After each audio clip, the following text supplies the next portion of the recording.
Gavon and friends. Welcome to another episode of the Lord of the Wrongs podcast, the only Tolkien podcast the professor himself would dismiss as juvenile and crass. My name is Dan Zerby. My name is Sean Kelly.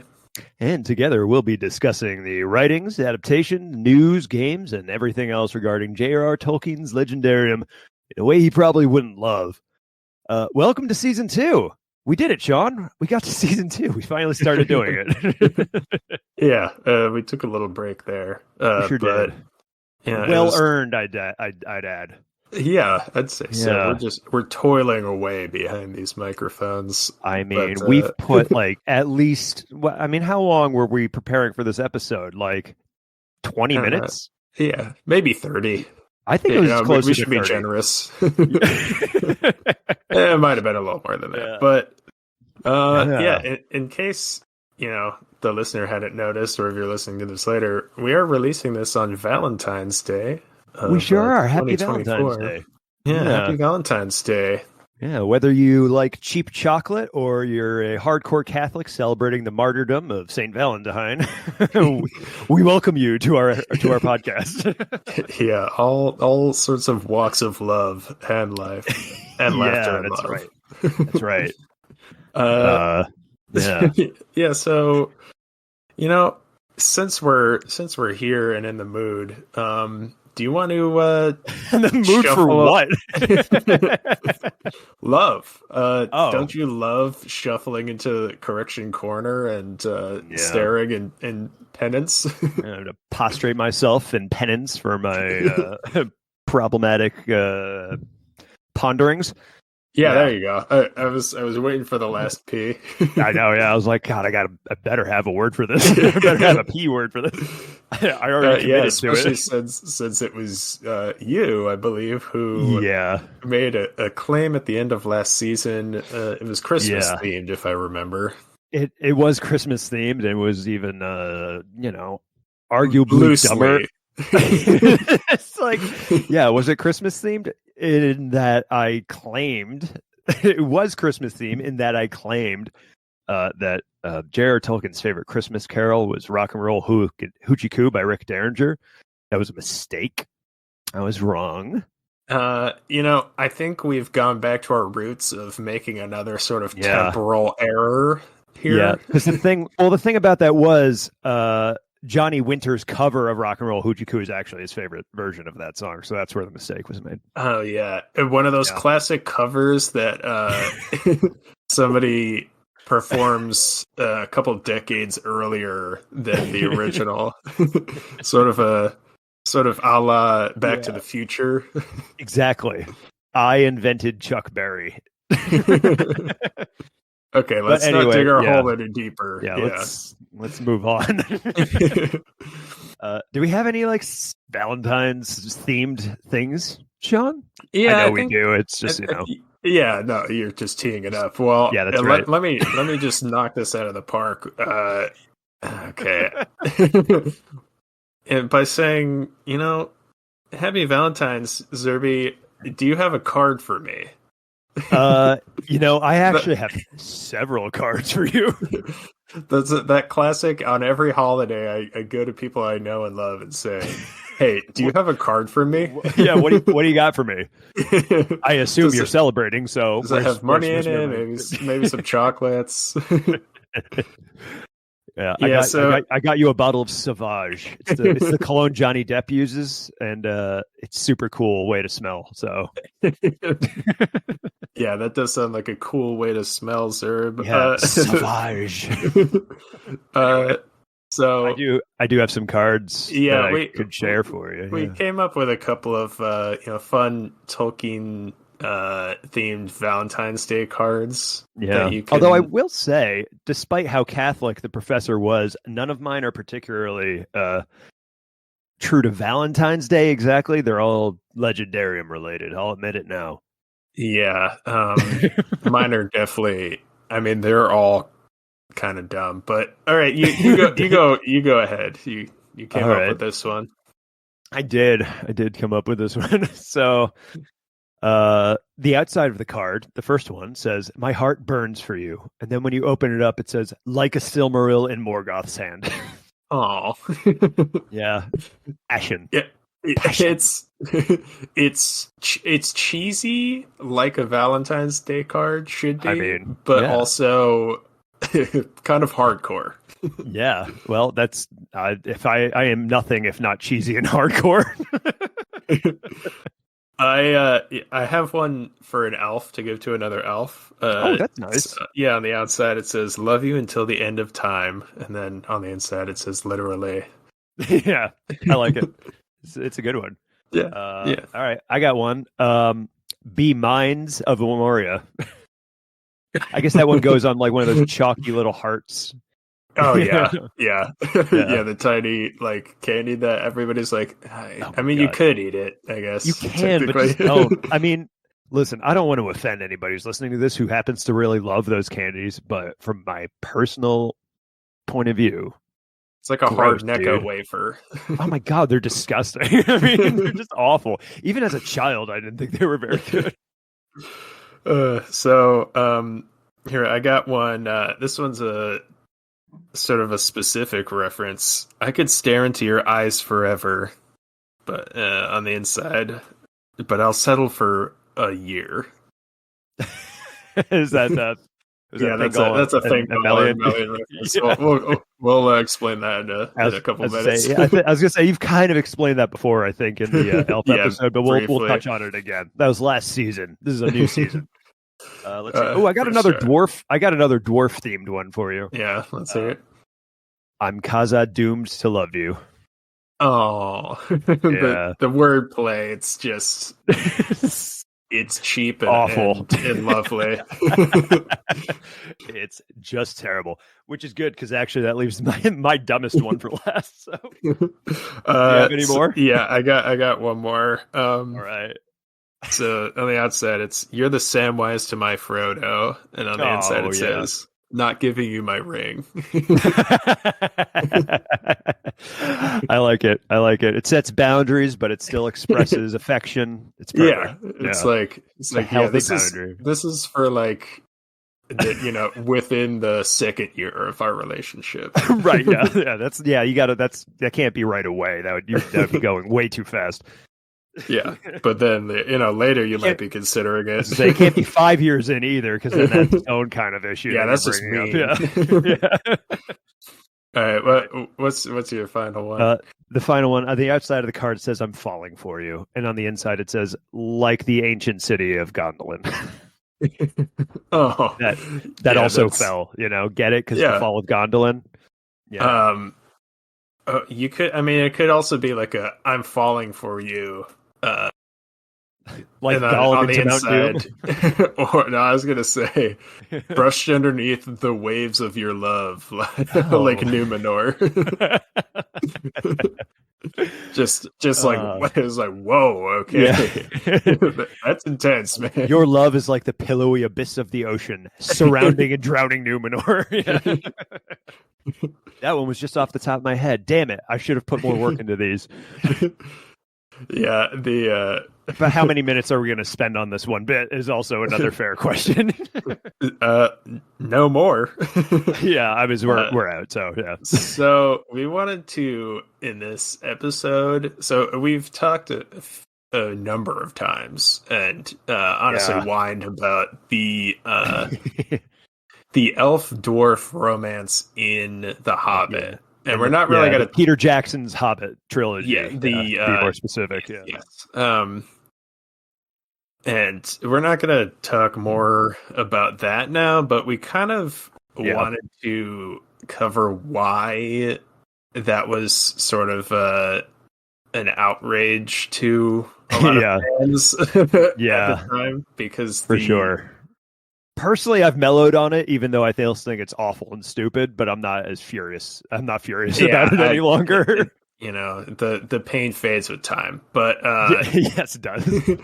But yeah, so we wanted to talk about the significance of the sort of intra-species relationships in Tolkien. I mean, I was gonna say in our normal world, you hear the word interracial relationships, and it's not really accurate. It's really more interethnic relationships. But in Tolkien's Legendarium, we do actually have interracial because they're not all human. Yeah. So, well, actually, to cover one thing before we even talk about these, it is said that men and elves are of a kindred, so they can actually. I mean, we see their children. Yeah, they can reproduce. Times. Right. Yeah. But dwarves and hobbits, I guess, are elves or hobbits are related to men. Related to men. Yeah, they're pretty close to they're an offshoot. They're just short kings. Yeah.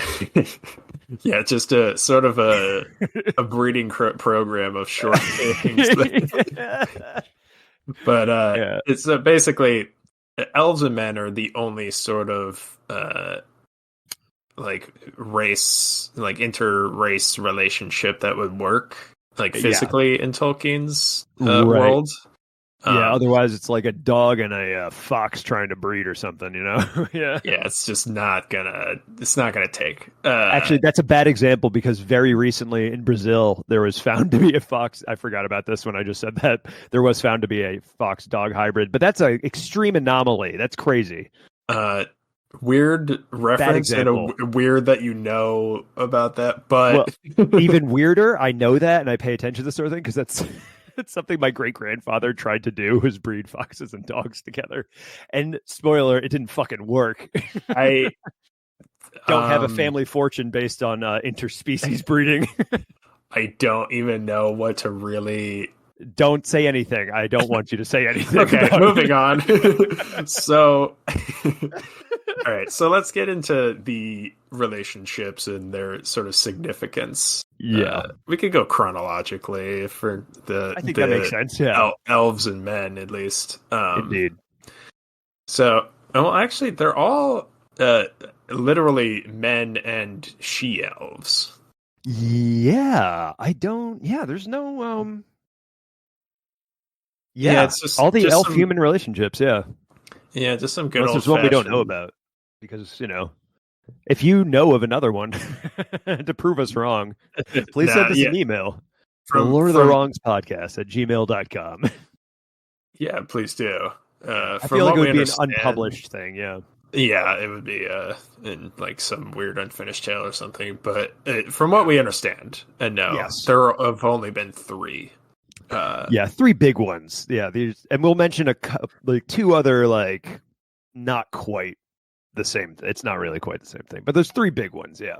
Yeah. So first of all, Beren and Luthien, we mentioned them. I mean, recently, and they're kind of the biggest deal. They are.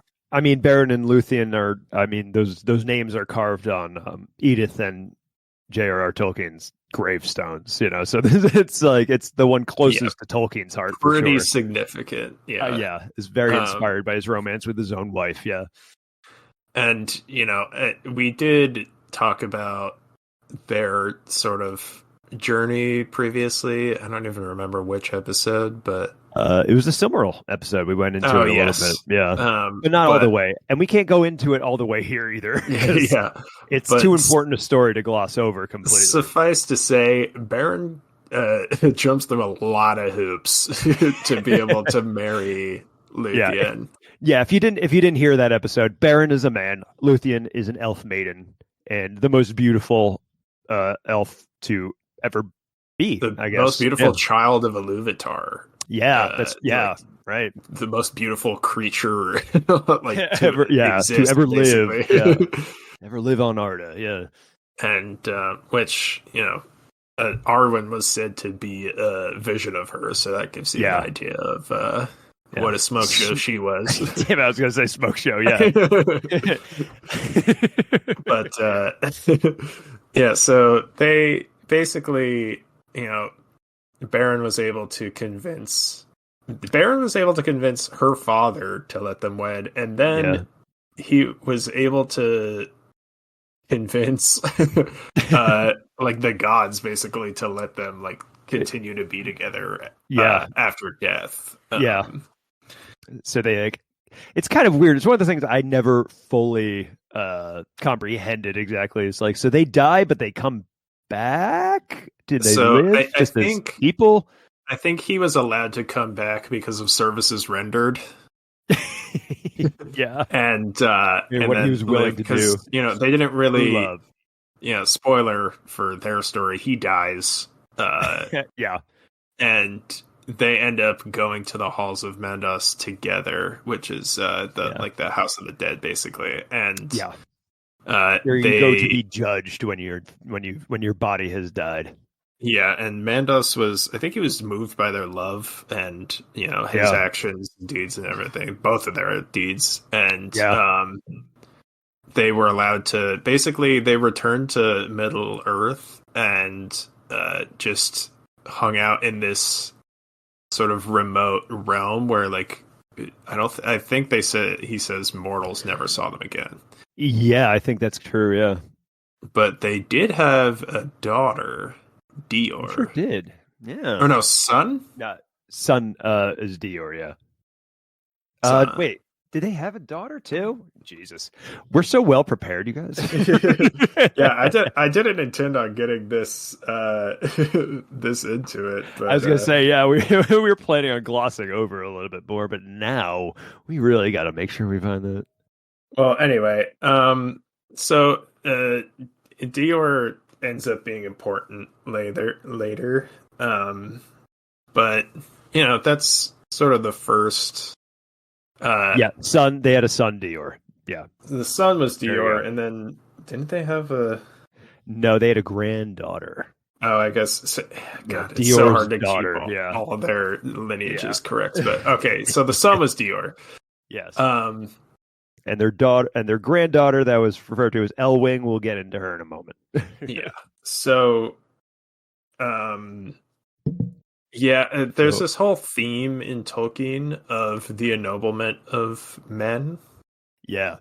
And these early unions with the elves were kind of what set the path for, basically the reason that Aragorn is such a good and noble person and everything, and their kingdom is able to work, is because of this.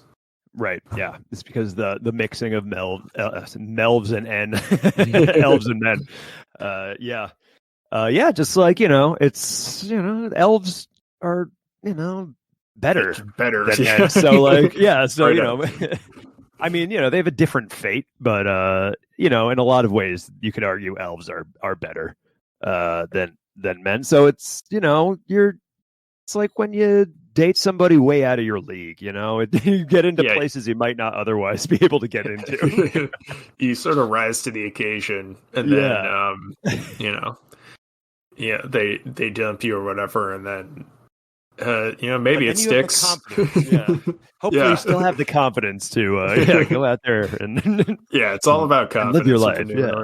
All right, so let's move on to the next one. So we've got Tuor and Idril. Yeah, Tuor and Idril. So those two met in the aforementioned city of Gondolin, which we've barely touched on. We are going to kick that ring down the river. It got its own book. Yeah, the Fall of Gondolin. It's its own book. So we'll do that one soon. But maybe perhaps this season. In fact, it's a cool story. But it sure is. Yeah. Gondolin's such a cool city, and also, if you're not that familiar with the Silmarillion, you may recognize the name Gondolin just from The Hobbit, because Gandalf's sword Glamdring, Thorin's sword Orcrist, and Bilbo's sword Sting all came from the city of Gondolin. So if you recognize the name, that's the first reference that you get in publication is in The Hobbit. So there you go. But Tuor and Idril. Yeah. We should probably speed through these a little more than I was just expounding on it, but I didn't want to touch on the the facts. Well, Beren the Luthien is so important, and the rest of them are like kind of similar stories. So they're all melancholy endings and shit. Yeah, but it's also Tolkien doesn't get that much into the nitty gritty of the romance and stuff. No, it's just sort of like love at first sight, and they there's a lot of love at first sight. Yeah. Like with Tuor and Idril, where I think Idril actually was into Tuor, and then he noticed, after. Yeah, she notices him first. Yeah, I think you're right. And then I think there's a bit of a love triangle. Yeah, as there occasionally is. There was a small love triangle in Baron and Luthien too, but again, we'll get into details on that some other time. Yeah, but yeah, suffice to say, they get together, and I mean, like, well, basically, Israel's father is the king of Gondolin, and he ends up, really getting buddy with Tuor, who's a man who showed up there, and yeah, I mean that's and then bada bing bada boom, Earendil is born. Yeah, they have a son named Earendil, and he's arguably the most important person in the Legendarium. Actually, you really could argue. Yeah, he's as far as it's weird. They consider half elves as men. Yes, but I think until they gave Elrond and what's his brother's name? Elros. Oh yeah, I knew that, but I wasn't confident for some reason. Yeah, that's all right. There's a lot of names in the Legendary. Yeah, tossing around names from the Silmarillion. They weren't given the choice to become men or elves, so I think he was just sort of considered a man at the time until he does some wild shit, basically. Well, why don't we touch on Earendil now? Yeah. So, Tuor and Idril have a son named Earendil, and Earendil ends up marrying the granddaughter of Baron and Luthien, Elwing. And we mentioned in the Silmarils episode a bit about Earendil taking a Silmaril to Valinor to plead with the gods to help defeat Morgoth, etc., etc. So it's extremely important. He ends up being basically a star. Yep, he gets put in the sky as the morning star. He's Venus. Anytime you see Venus, that's Earendil. Even though they did name an actual star Earendil recently, but that's pretty cool. But that just also makes it confusing. So, wait, you're saying that an astrologist is a nerd? Can you believe astronomer? It? Wait, astronomer. Yeah, an astronomer. Oh my god, I can't. Yeah. Anyway, it's like Pisces rising. Anyway, I don't know what that means. But and then Elwing turns into a bird to fly around and then go meet him. So yeah. Earendil's a star and Elwing's a bird. And relationship goals, right? Right, it's the classic matchup, Yeah, it's Ricky and Lucy, birds and stars, Yeah, just all that you can. Romeo and Juliet, it's all the same. Yeah.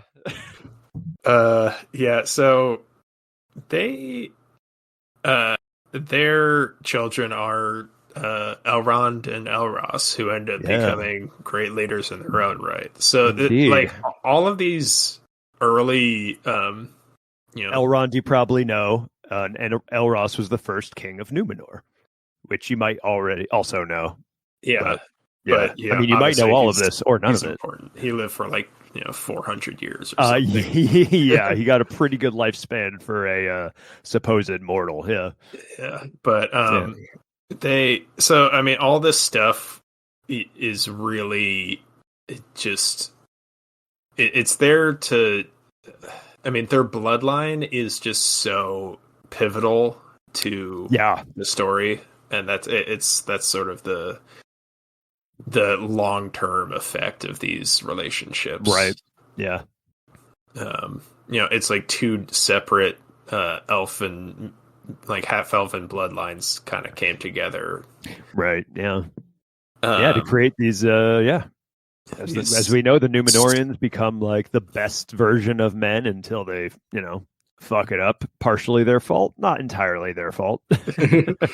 Well, not the good one's fault, but then and then Elrond is obviously important. Elrond, yeah. It's we probably shouldn't have to explain Elrond if you're listening to this podcast, but the Lord of Imladris of Rivendell, gives great directions. knows a lot of good stuff, good healer, that sort of thing. All around cool dude. Yeah. Ring of power bearer, Yeah. all around yeah, motherfucker, yeah. Yeah, so they're all pretty important. While we're in the first stage, do you want to talk about Thingol and Melian? Yeah, so now we come to the honorable mentions of well, we already did Arendelle and Elwing, because it's not quite exactly men and elf. It's men and elf plus men and elf. Yeah, men and elf yeah, parents and stuff. but the parents of Luthien herself we have as an honorable mention, because her father, Thingol, powerful elf king, and mother, not an elf, actually a Maya, Melian the Maya, which is just good alliteration. Yeah, I mean, and we've mentioned them a bit. We alluded to them earlier by mentioning the fact that they stared at each other for a year in the woods. Yeah, that's if you want to talk about ultimate love at first sight. Jesus, yeah, Thingol was going west with all the elves to go to Valinor, basically, as I mentioned in the elf episode. But he stopped. Check out our elf episode in season 1. It's a good one. Sean raps in it. Listen to it. Yeah, that, and I don't regret it at all. You shouldn't. It's awesome. Anyway, but they basically just lock eyes and they stop and just stare at each other for a full year, and his entire people are looking for him, and they just can't find him because he's just like making serious, sexy, intense eye contact with this and then this gorgeous spirit. So this love at first sight is so powerful that he stops for a year, causes his entire peoples to stop and live where they are in the woods, and then basically causes him to have a wife who knows better than him. She sure does at all times. It's so funny reading the stories of the Silmarillion when you get to anything from Thingol, because Melian just like clearly is so much more powerful and knowledgeable than he is, but he still calls the shots because he's the king. Like that she would allow herself, this way mightier being than he, to she's literally call the shots. She's very protecting supportive. Their entire kingdom by her own with her magic. Power, the reason he's a king is because she's there, and she's just like, "Yes, honey, you." You tell him. No, you're the king. That's right. I'm letting you be the king. That's right. But she typically knows best. Yeah, she really does.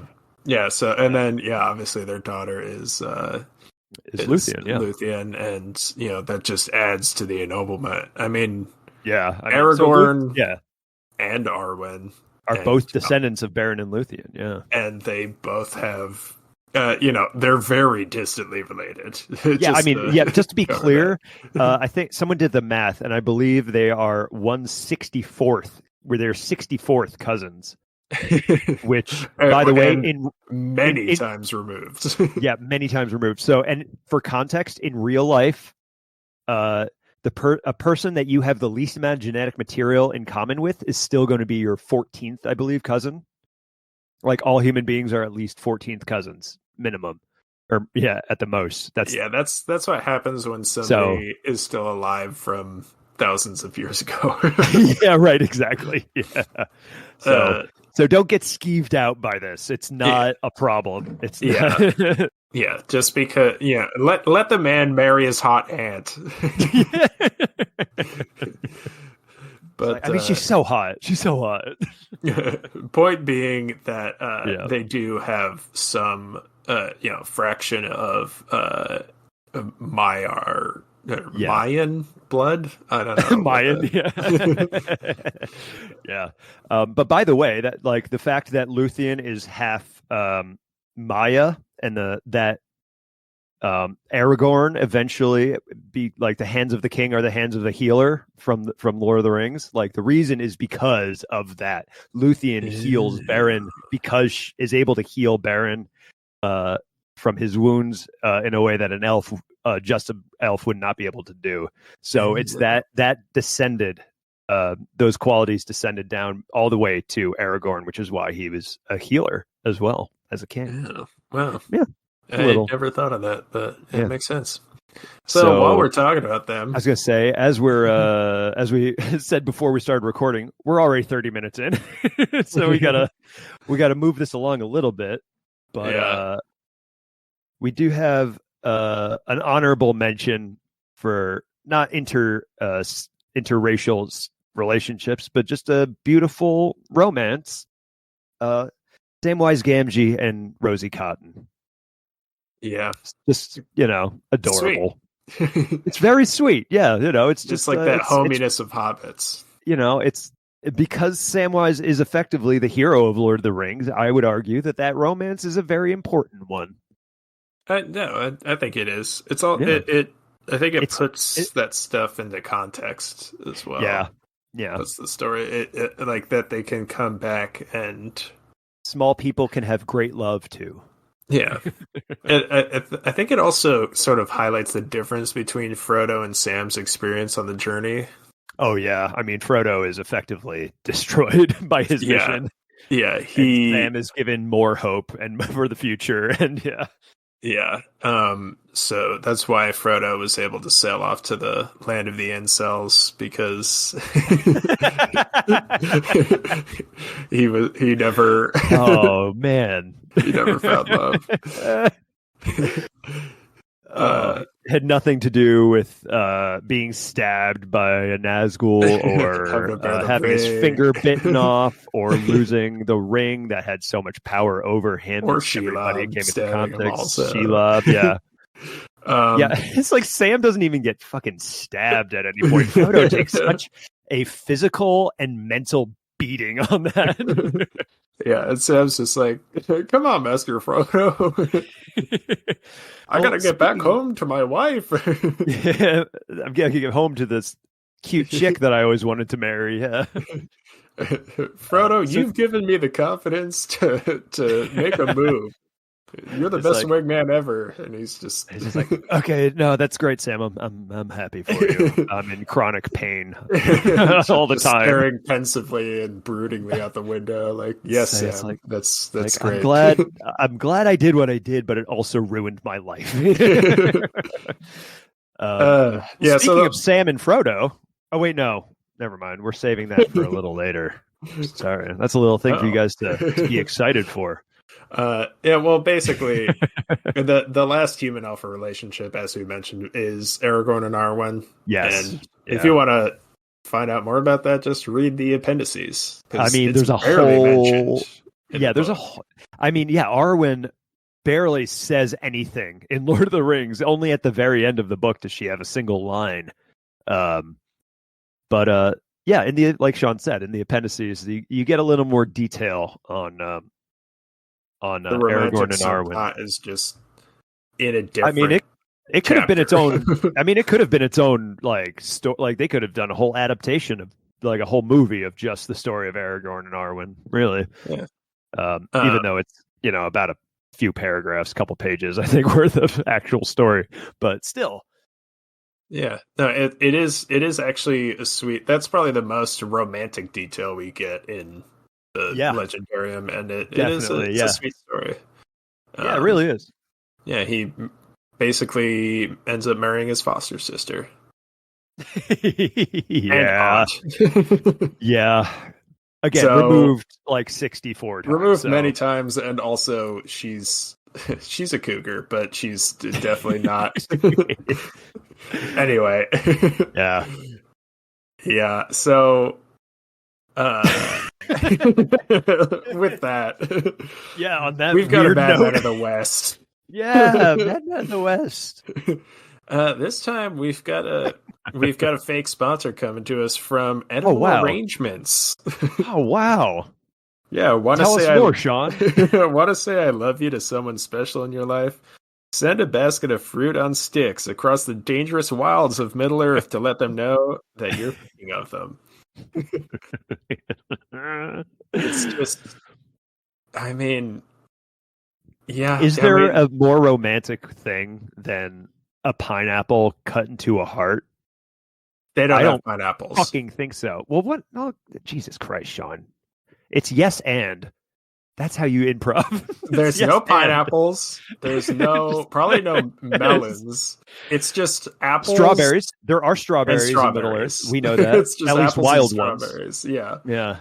Yeah. Maybe some. Do they have cocoa? Do they have like cacao? Maybe Could they some be wheat? covered in chocolate? No, Definitely those are wheat. all New World fruits. Well, you don't know. Maybe cocoa grows in the very east of Middle Earth, where we don't see any maps of. I suppose tobacco is also a New World fruit. So maybe in the Shire, because they love posting things. They do.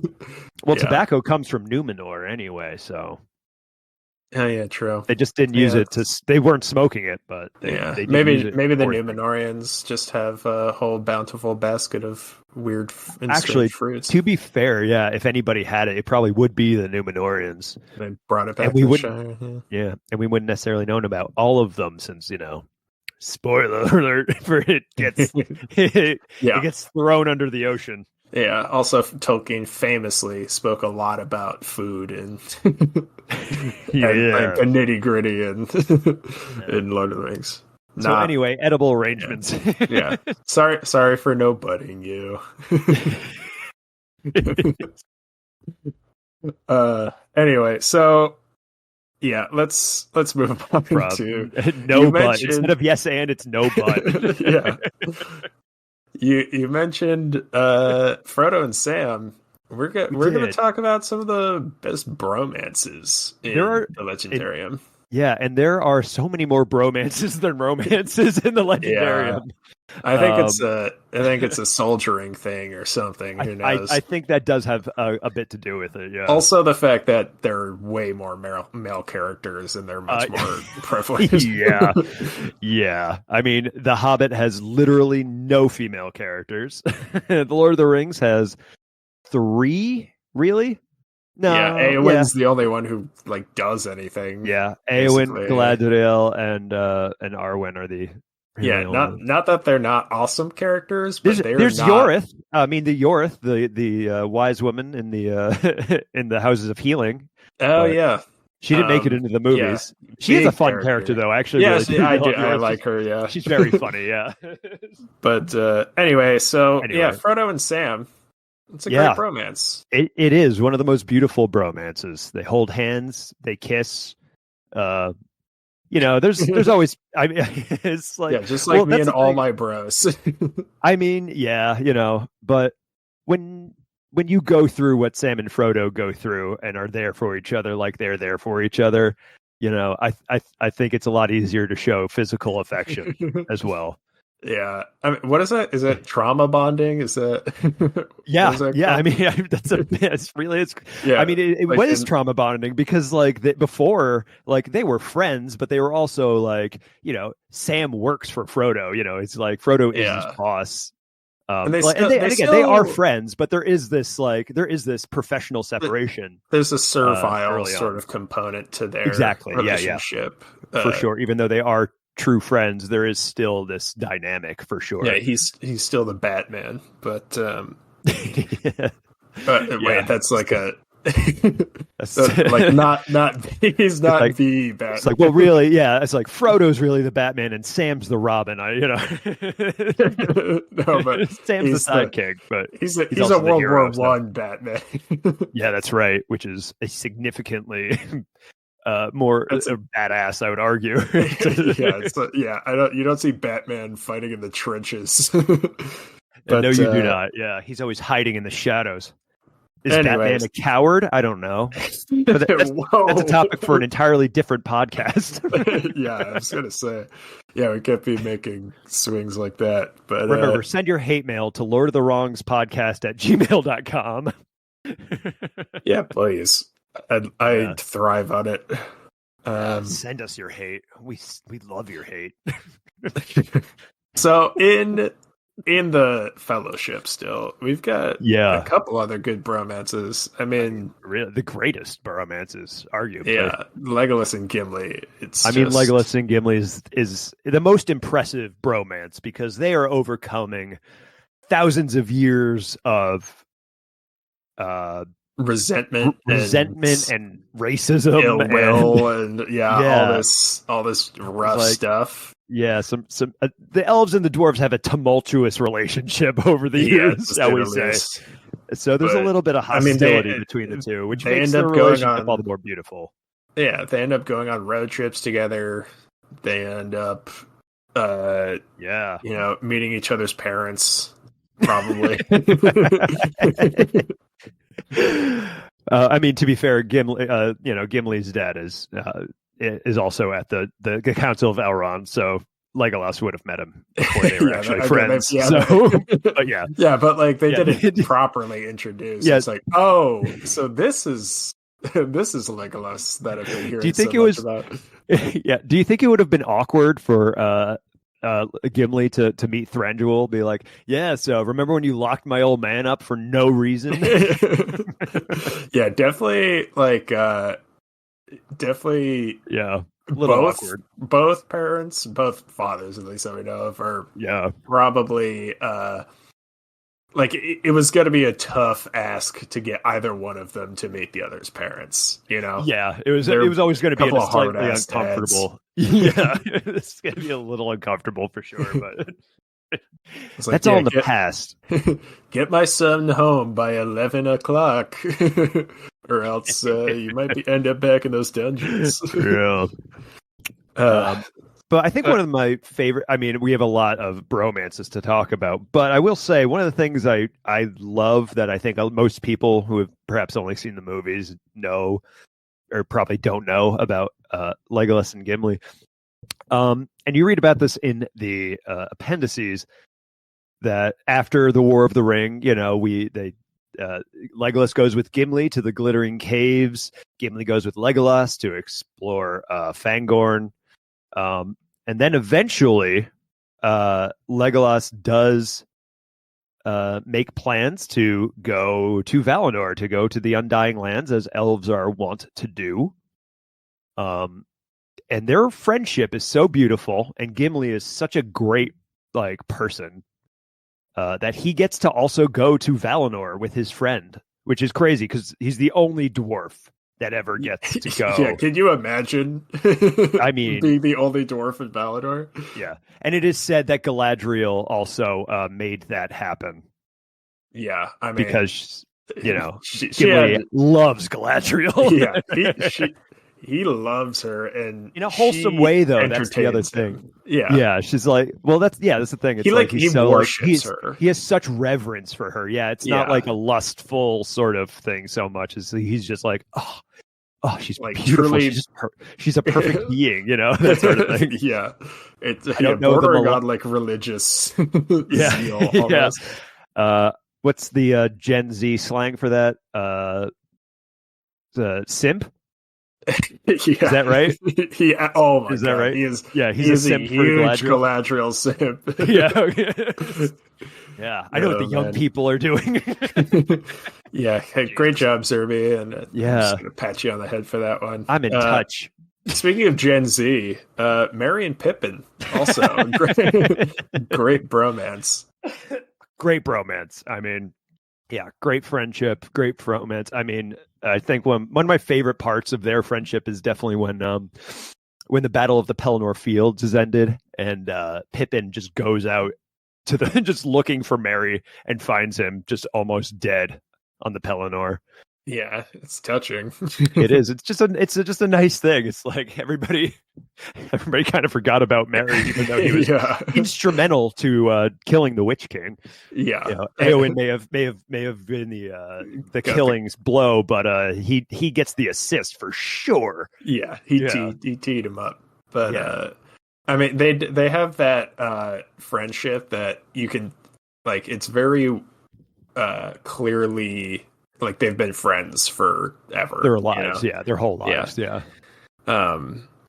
Yeah, so why don't and they just have so much fun together. I mean, Merry and yeah, I Pippin. mean they are one of the most fun parts of the I Fellowship. mean, it's such a beautiful friendship that to this day, the actors who portrayed those characters, Dominic Monaghan and Billy Boyd, have a fucking podcast together all these years later. Yeah, Are best friends still. they Like, are it's still so friends. cool. Yeah, Yeah, that's it's really awesome. cool. It's a really cool thing. Yeah. So what do you want to get into some non-Lord of the Rings bromances? Yeah. So we have there's some ones that end up a lot sadder. One of Yeah, the another really beautiful friendship that ends tragically is with Baron and Finrod Felagund. yeah. Basically, Finrod owes Baron's family. He owes him one. Yeah, So sure does. Baron comes to him and he's like, "Listen, I gotta get a Silmaril." Uh, and he's It's like, like, "Are you oh, I don't know if fucking you know this crazy?" chick Luthien, but she's a total babe, and I cannot marry her unless I get a Silmaril. and and yeah, Finrod's like, "All right, say less," and he It's like, I'm with you, bro, all the way to the end, bro. Yeah, he brings some of his loyal elf followers he with does. them, and they all get killed by a werewolf. They all get killed. Yeah, it's true. um, Yeah, Finrod saves Baron's life while fucking yeah, around with just like Sauron. yeah, Yeah, wrestles a werewolf to yeah, to save to Baron. save Baron, which he succeeds in doing, but also, yeah, he then dies. He gives I would his life. say that he's almost less a bro of Baron and more just a bro of humanity. Just Yeah, I mean, yeah, Finrod really is. Finrod Felagund was the shit. absolute Finrod Felagund, bro of men. Hell yeah. I mean, he um, really was like the first elf friend for men. He was the I first think one. He I'm was the calling first it. elf. We're gonna do Finrod next episode. I'm fine with that. Finrod rules. Let's Yeah, do it. we've A little talked about how preview for cool he you guys. is. Yeah. Yeah, and yeah, he's well. Yeah, you guys got the end first. Yeah. Yeah. Yeah. So while we're in the first age and with the Yeah, another elf man bro teams, that Turin ends and sadly. Mablung. Yeah. Yeah, Yeah, Turin and Mablung. yeah, big bummer. I mean, everything about Turin is is a bummer. Yeah, basically, it is. Another ring to kick down the river. You know, Yeah, yeah. they have my favorite personal bromance though. Which one's yours? Turin or Legolas and Gimli? Probably. My favorite. Yeah, I mean, it's very hard to choose, but yeah, I think Legolas and Gimli might be my favorite. That's It's a pretty clear cut choice for yeah, top yeah, three it's at a good, least. But it's a good pick. Yeah, but anyway, Turin and Mablung. So Mablung basically, I think they became friends when Turin was staying in Doriath. Yeah. I don't even. Yeah, so Turin's story is a long, complicated, and tragic one, but It really is. I mean, the Children of Hurin is a very sad story. It's like a classic Greek tragedy. but he was raised by elves basically because his home was taken over and sacked, and Yeah. he ends up becoming friends with this guy Mablung, who's the like greatest huntsman of, I believe it's got to be Doriath, right? Yeah, It is Doriath, yes. Yeah. and Mablung the Hunter is his like nickname. It's Mablung the yeah, Hunter, yeah. yeah, he's basically this awesome woodsman. I'm sure he teaches Turin a lot of tricks, which is why ends up being such a great woodsman. But Yeah. But Turin and Mablung become friends when Turin, who's being raised in Doriath, excuse me, by Jingle? Yeah, thank you, Thingol. Just like we were just talking about him. Yeah. Thingol. Come on, Zerby. You have to be able to keep all of the names straight in the Silmarillion. It's not hard. I know. I'm sorry. I'm working on that photographic memory thing. But Turin, being a man, being raised by an elf, there's a shitty elf named Cyros, and basically Mablung's like, don't fuck with Turin, dude. It's not worth it. And he was right. Turin accidentally kills him. yeah. Turin accidentally. He meant to fuck with him pretty hard, but he didn't mean to actually kill him. Yeah. Yeah. Well, it was. He wasn't going to actually kill. He wasn't planning to kill him. Yeah. Now, if we're talking about accidentally killing elves, Jesus Christ. Yeah. The ending of their friendship is Turin.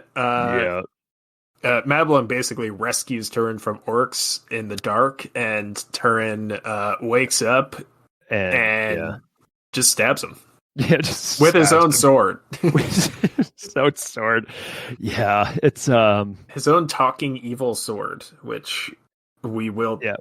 Well, is it evil exactly, or is it just like a bloodthirsty sword? I think it's more bloodthirsty than pure evil. Yeah, I mean it's a tool that only exists to kill. You're not gonna chop wood with it. I'm not saying it's good. I'm just saying it's all about the blood. And all about it's a tool for its master. Yeah. So. It's like chaotic neutral, really, It's like, just give me blood. I don't care who it belongs to, just give me blood. But it does actually curse him because of the blood of Mablung, which is why it ends up failing him or something. Yeah, so it's arguably one of the best stories. It's just also arguably the saddest story of romance in the Legendarium. Yeah, yeah, but I mean, Mablung is basically Turin is like the self-destructive, on a self-destructive bender for basically his entire life, and Mablung is just like that friend who just keeps looking out for him and trying to help him, and does help him, and then it's a sad story. Which again, we'll kick down the river. We'll get there. Maybe this season. It's a big one. The Children of Hurin's a hell of a story. Yeah. So while we're in the first age, you want to talk about our sort of final bromance, unless you have other ones. Well, yeah, I mean, the Morgoth final bromance.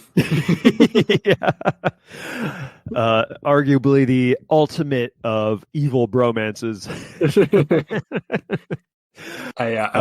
We don't see a lot of them hanging out, but I'm sure they do. They must hang out. I mean, Sauron's is Melkor's number one lieutenant, so you'd expect that.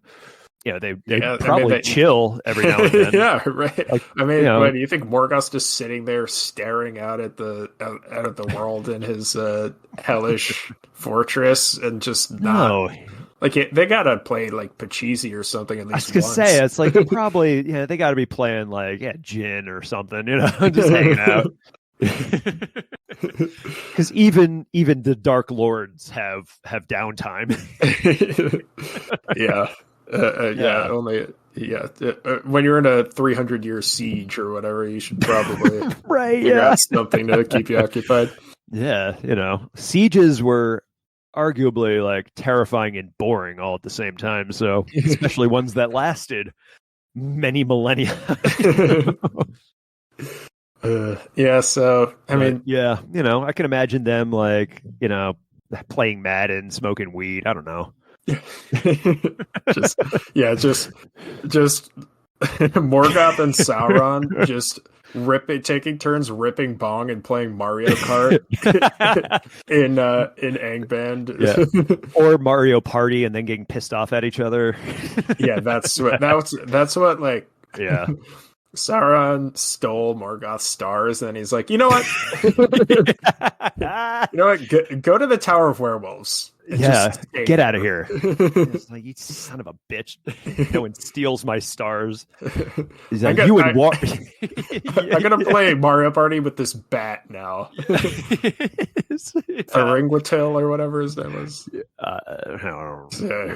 Who knows? Yeah, now who's forgetting all the names in the Silmarillion, Sean? All right. Well, with that, I think we should probably wrap up our Valentine special. Yeah. Here. With all our romances, and yeah. Well, all right. So I guess, it's time for a fun fact, Sean. Do you have anything for us? Yeah, I prepared something. Of course you did. Yeah. We're professionals. So in the original drafts of Lord of the Rings, there was a oh my God. there was well prepared. Yeah, no, sorry. Yeah, I forgot that we had to do this, so I closed my notes earlier. So there was a steamy love triangle. Oh God. Between Gimli and Galadriel. And Frodo. Oh, and Frodo. But not in the way that you think. You gonna elaborate on that? Frodo. Oh God. All right. I could not for the life of me. I was like, okay, Stevie Love Triangle. Jesus Christ. What characters could I pick for this? And I don't know why I picked those. So anyway, yeah, I guess that's that. Let's just where can they find us, Serb? Well, the people can find us on both Instagram by punching in at Lord of the Wrongs podcast. And you can send us a direct message if you have anything you'd like to say, positive, negative, in between, sponsorship offers, whatever. Or you can also send us an email at lordofthewrongspodcast@gmail.com. And join us next episode where we'll be discussing Finrod Felagund. Since we called it. Yeah, I had already forgotten, but yeah, I guess right. I guess we're doing that. That's what we're doing. Right. So until then, we say Namarie, friends. Namarie. Love you. Love you. Happy Valentine's.